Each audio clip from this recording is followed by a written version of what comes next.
Hey, everybody. Welcome aboard. This is Smiles Lewis. You are tuned into another live edition of Anomaly-NOW, straight out of Austin, Texas. I'm your host. And it is another Wednesday.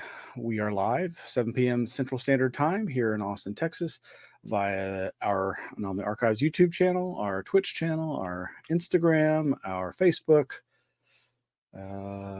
some other places too. Thank you for joining us. If you're tuning in live, really thank you.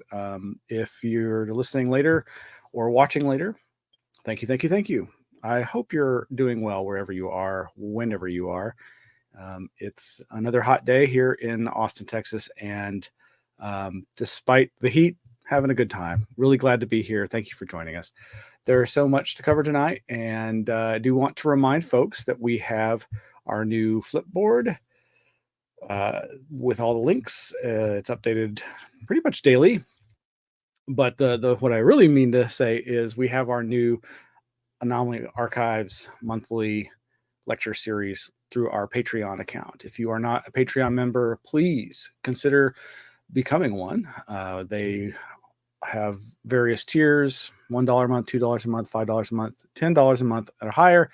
At the $10 a month or higher level, you get access to a new live online lecture each month and the growing back catalog of past monthly lectures, and we hope you'll consider that. You can go to anomalyarchives.org for more information about that, or go over to patreon.com/anomalyarchives. That kind of looks like this, or at least this is the page for this Saturday's first inaugural monthly lecture at the Anomaly Academy cadet level of $10 a month. This is going to be a presentation by Brent Raynes on a lifetime of exploring the UFO mystery and its psychic components. Brent is no newbie to this UFO scene or the paranormal scene in general. He's a researcher, investigator, author, editor of Alternate Perceptions magazine, which is one of the longest running paranormal UFO related magazines still going. And he's a free thinker when it comes to reports of anomalous phenomena. So if you go over to patreon.com/anomalyarchives, you'll find more there about the different membership levels, as I mentioned. And we really encourage you to sign up at the Anomaly Academy cadet level of $10 a month. I know everybody can't afford that, but anything helps. Everything helps. You can also join for free and just get updates on what's going on. And if at some point you decide to become a paying member, that's great. Tonight, we are not going to be talking about little miniatures that people are trying to pass off as military men around a crash saucer. Don't know the full story on this yet, folks, but yes, there is this picture over here on the right, which is a black and white photo showing 3 or 4 different army men, literally, like as in the literal plastic army men, military miniatures from one's childhood, perched around a supposed crashed saucer, crashed UFO. This photograph is making the rounds, and some people are buying it, others are not, and are doing a good debunk on, look how likely these are to, in fact, just be little miniatures. Okay, So enough of that. As usual, you can go to our Flipboard and you can find all the links that we'll be talking about here and some others that we won't have the chance to talk about. But I'm going to dive right into what I want to share with you tonight. I am so excited and happy for the the National UFO Historical Records Center in Rio Rancho, New Mexico. That's David Marler's personal archive that has grown into the collective archive of CUFOS, the Center for UFO Studies, with all the collections from NICAP and APRO. All these classic old UFO cases are being archived there. Such great collections from honorable historical researchers have made their way there. And just yesterday or the day before, actually on June 24th, the press release went out, I believe. Oh, well, okay, the day after.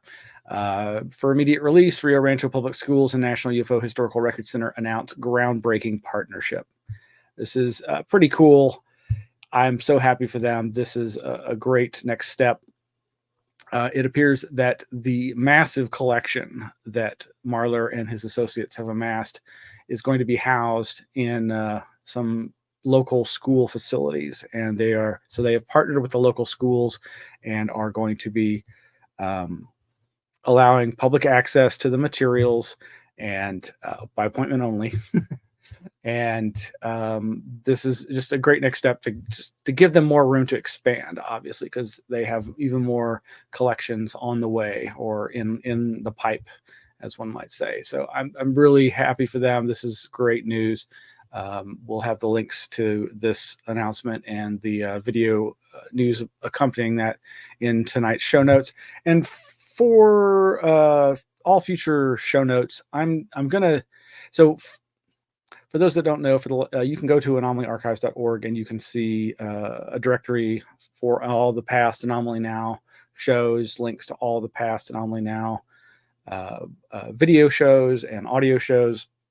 And starting, I think, with when we relaunched in January 2023, and even a couple of back episodes, we have specific pages there for each episode that have all the show notes. So going forward, I'm probably not going to be putting the show notes at all the different locations or the YouTube version.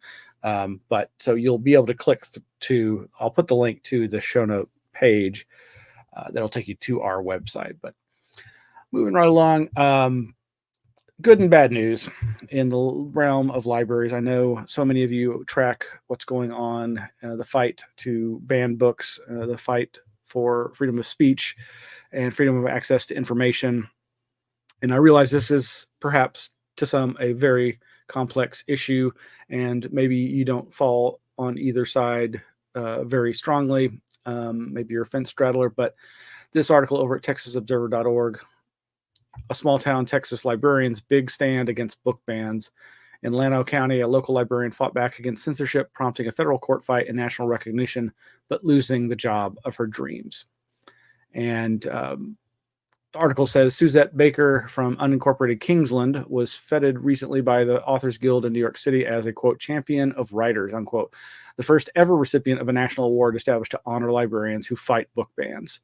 In 2022, she was fired from her job as a Llano County librarian after resisting orders to ban books and protesting against censorship.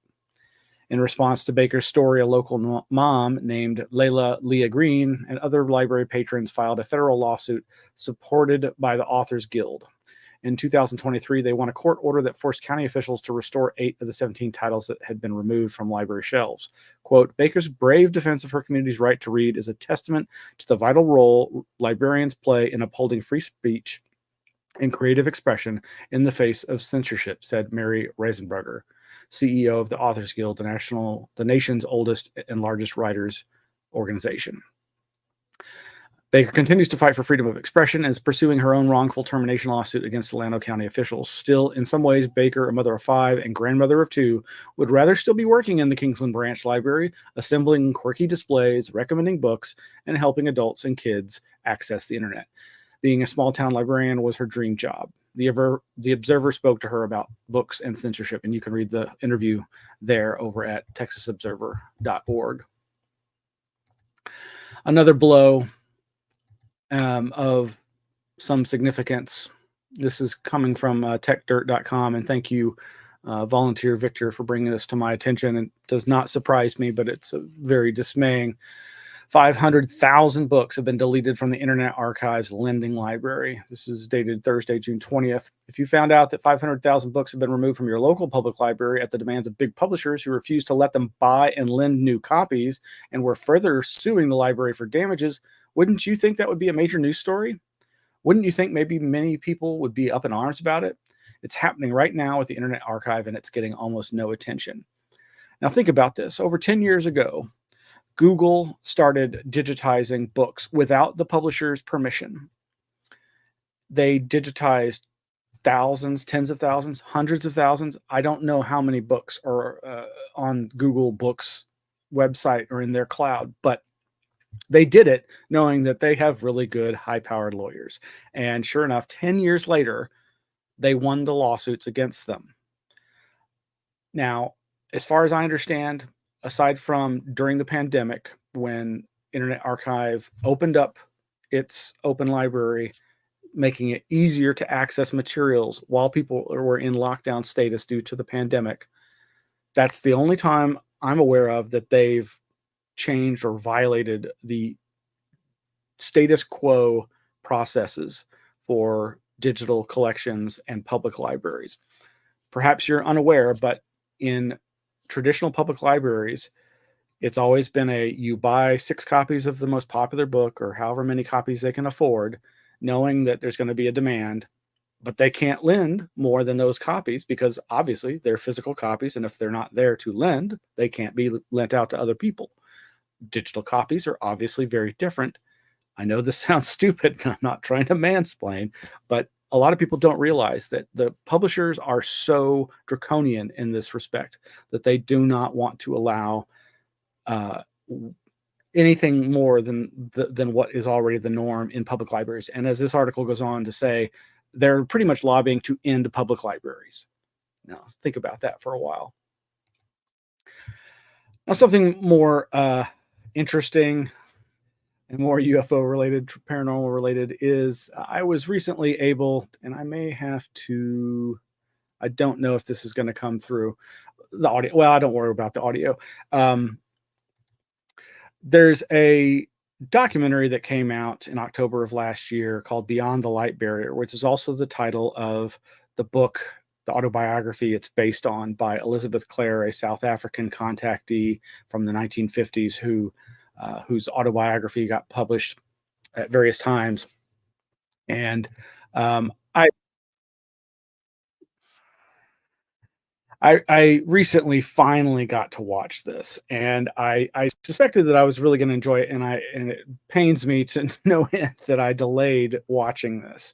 Like I say, it came out in October of last year, and I knew from the graphics and the kitschy trailer that it was probably going to be a lot of fun. I didn't know that much about Elizabeth Clare.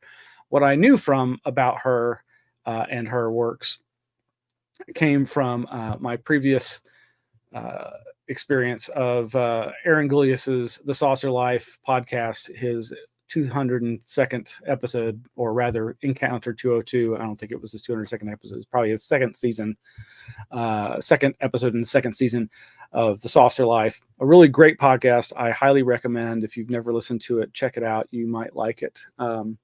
But he did an episode, it's only about 30 minutes long, very easy to digest, that goes into her books that came, and her story that came out in the 1950s, and the book Beyond the Light Barrier that was published a little later. And the copy that you see there is, I believe, the copy published much more recently. And of course, there are different edited versions of this. But going back to the movie, the documentary, I really enjoyed it, and there's a couple of reasons. There's interview footage that spans over 10 years. There were apparently initial interviews done with people involved in the case, family members, friends, other people associated with either believers or debunkers. going back to interviews done in 2010 to 2012, and then more recently, other interviews done. And it has a lot of stock footage of note.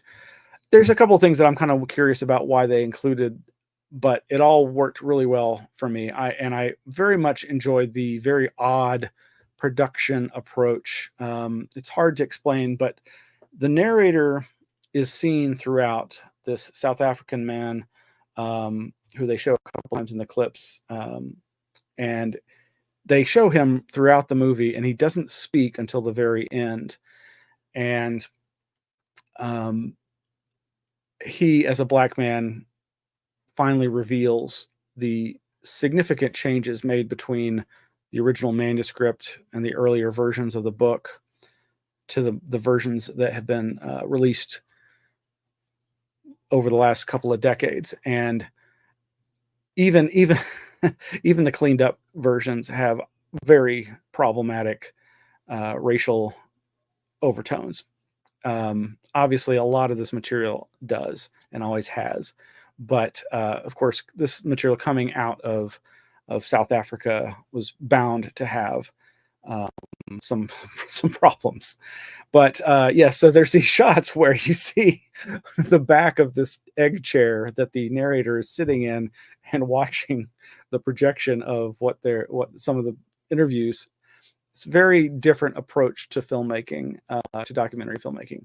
And but I think you'll thoroughly enjoy it, and I highly recommend it. And I may, in fact, I'm going to try to find a way to buy a copy for myself. So again, you can go to saucerlife.com and listen to Aaron Golias's commentary on this. And I think, as usual, he's spot on a lot of his analysis. I feel like there was another episode that I haven't dug up yet where he maybe went in deeper on this case and talked about the South African, I don't know if he's technically a shaman, but the elder who is himself problematic, though they don't really go into that in this. But I feel like it was Aaron Golias's other podcast maybe that went into that, but perhaps I'm misremembering. Meanwhile, that mysterious figure, Isaac Coy, is working away. This is the guy, Isaac Coy, who is the pseudonymous barrister in the UK, who is constantly working with others to digitize old, rare materials, largely newsletters, periodicals, but also books dealing with UFOs, and also making finding aids in this form of databases, digitizing those texts, OCRing, optical character recognition for those texts. And as we mentioned in a previous episode recently, Stephen Greer had uploaded his UFO archive, his digitized materials, and lo and behold, Isaac has helped AFU in Sweden Archives for the Unexplained amass those materials and has created a handy-dandy finding aid to help navigate what he can describe as a very clunky, hard to navigate archive website that Stephen Greer has put up. That's Stephen Greer's archive is dpiarchive.com. Meanwhile, I think we also last week or the week before, well, I guess I could go and do that. Reported on his having created a Valet bot. Well, he's working on a Grant Cameron bot. Because Grant Cameron has also put up, I was conflating the two, sorry. Grant Cameron uploaded all his archives. Stephen Greer has uploaded all his archives. And Grant Cameron has created yet another chat bot based on the works of Grant Cameron. Meanwhile, you all might also want to check out Brent's. They've got a free online version of their current issue, which is volume 9, number 1 from 2003, but it was only just released a week or so ago. Of course, this is all available in PDF format online at their website with articles such as Exploring the Connections Between Religious Experience, Spiritualism, and Women's Rights by Sarah Porch-Lee. Oh, yes, The Levitations of St. Joseph of Cupertino Explained, question mark, by Bob Ricard. Bob Ricard, of course, being famous in the Fortean Times circles. Oh, and Michael Grosso has an article, Pseudo-Skepticism, a Case Study. And there's other material there that you can check out as well. This is all free as far as I know. Meanwhile, we have been reporting on the ongoing controversies related to geoengineering and nay, weather modification. Meanwhile, Futurism.com's The Bite section has a titled article, Oops, Geoengineering Trick to Cool Brutal Heat Could Spike Temperatures Elsewhere, Scientists Say. You don't say. I'm shocked. Really? How could this be? I mean, really. Brighter clouds ahead. Researchers are warning that geoengineering efforts to help cool temperatures in California could trigger heat waves in Europe, a scary implication given the sheer lack of regulation controlling such measures across the globe. It mentions this article that we were reporting on previously. As The Guardian reports, scientists have suggested spraying aerosols into clouds over the ocean to cool down the surface below, a practice called marine cloud brightening. As the name suggests, the idea is to brighten clouds to make them reflect more of the sun's radiation back into space. Last month, a team of University of Washington researchers attempted to do just that in the San Francisco Bay using a machine that sprays tiny sea salt particles amid criticism from environmentalists. The experiment was later shut down by city officials, citing health concerns.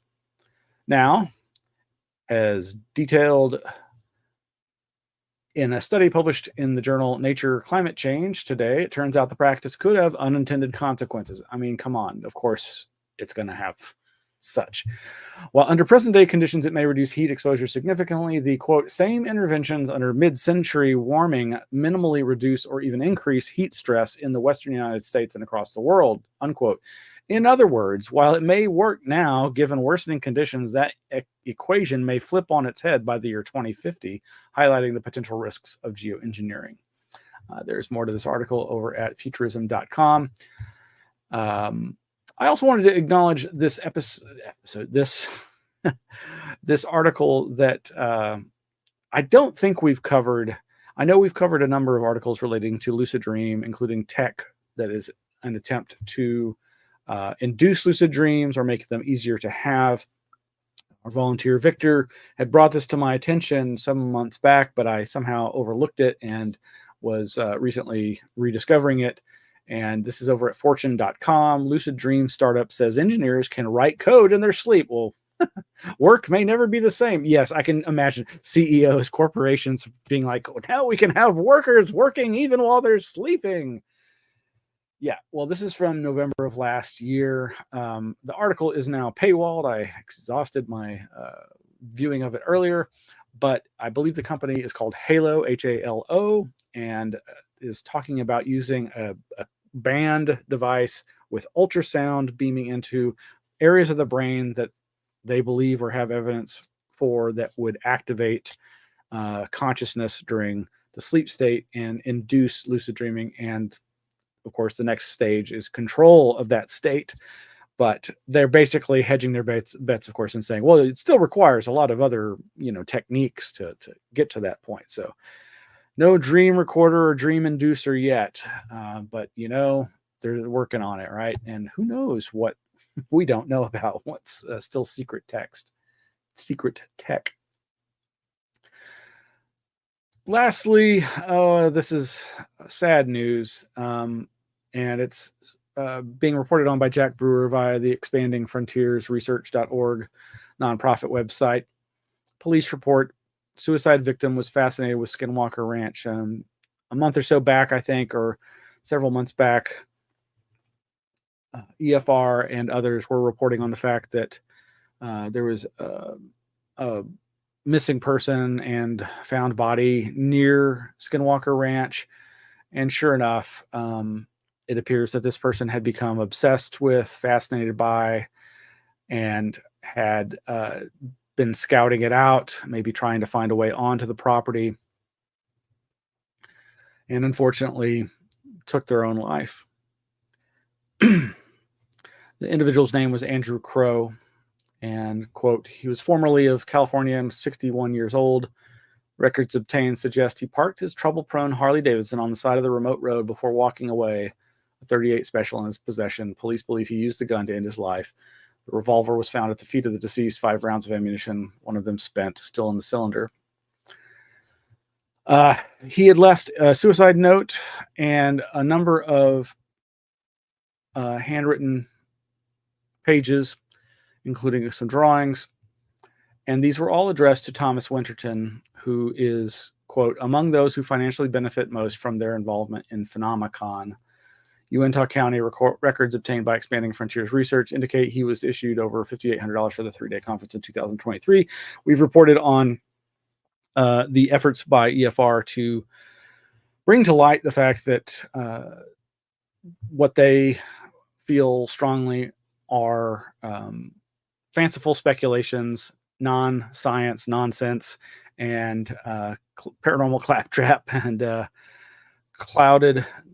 shrouded in a veil of science is being supported literally to the tune of $215,000 in 2023 by the county there for this Phenomenicon. You know, I would just say it's a very interesting article. It's worth a read. Obviously, Jack Brewer is a very much just the facts man kind of person, and yeah. With that, I do have to say, if you or somebody you know is experiencing a crisis and has suicidal thoughts, please contact this number. National Suicide Prevention Lifeline is at 1-800-273-TALK. That's 1-800-273-8255. Or you can, I believe, text or quick dial 988. But there's a ton of great stuff you can find at the Flipboard and our Anomaly Archives website. We've got these great lectures coming up starting this Saturday with Brent Raynes, and then next month in July, we've got Professor WHAM, who's just given me the title to her presentation. I don't have it handy, but I'm so excited by what she's going to be talking about, and we'll be publicizing that soon. And then, of course, in August, we've got Joshua Cutchin giving a lecture, and more to come after that. You can, of course, go to anomalyarchives.org and find more about that, or patreon.com/anomalyarchives. We'd appreciate your support. And, you know, if you'd like to drop us a line, you can reach us at our P.O. Box here in Austin, Texas. That's Anomaly Archives, P.O. Box 152252, Austin, Texas 78715. That's Anomaly Archives, P.O. Box 152252, Austin, Texas 78715. And we have voicemail. We'd love to hear from you. That's area code 512-842-9046. Or you can reach me via email at contact@anomalyarchives.org. Well, thank you so much for tuning in or listening to the rebroadcast. We could really use your help. So if you would please consider hitting that like and subscribe and get notifications, it helps us a lot with YouTube and other social media. Or if you know of folks who are interested in this subject matter and you think that they would benefit or enjoy our commentary and material, please share that with them. Thank you so much, and we'll see you later.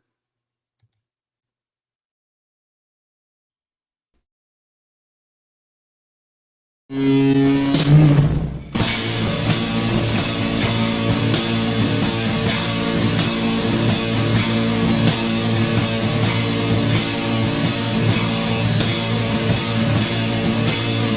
Agent Morris with the NSA. There is something real here. Did you believe that our government is in possession of UAPs? Absolutely, based on interviewing over 40 witnesses over 4 years. And where? I know the exact locations, and those locations were provided to the Inspector General and from which to the intelligence committees. I actually had the people with the first-hand knowledge provide a protected disclosure to the Inspector General. Biologics came to some of these recoveries. Yeah. Those could represent exquisite new adversary technology. non-human, and that was the assessment of people with direct knowledge on the program I talked to that are currently still in the program. The government is covering up some level of its knowledge and understanding about what some of those things are.